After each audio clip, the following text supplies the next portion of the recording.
So in this lecture, let's have a quick discussion about what actually happens in the background when we run the Docker container run command.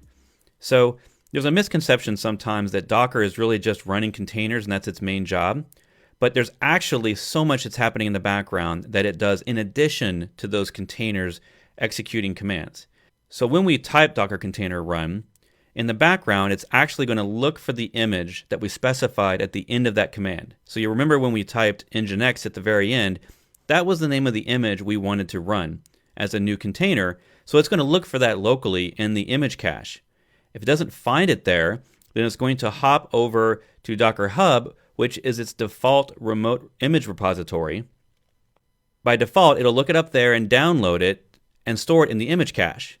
So if we didn't specify a version, and we didn't, we just typed in nginx, you can actually type in nginx : some version, and we'll get into that in the next section. But without specifying a version, it'll just choose the latest. Then, once it's got that image and ready to go, it's going to start up a new container based on that image. It's not going to make a copy of the image. It's actually going to just start a new layer of changes right on top of where that image left off.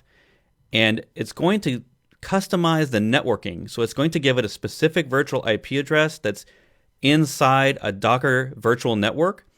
And it's actually going to open up the port that we specified. If we didn't specify the publish command, the -- publish, then it's not going to open up any ports at all.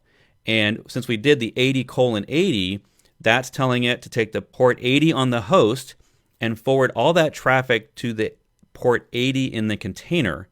And then that container finally will actually start using a command specified in the Docker file, which we'll also talk about in the next section. So you can actually change a majority of these commands from the command line. These are all really defaults. We can actually specify the version of our image. We can specify different ports or the default command to run when it starts that container. But since we had a very simple command, it just used a lot of defaults coming out of the box. So as you can see, definitely a lot going on in the background, and later on we're going to dive into each one of these in separate sections.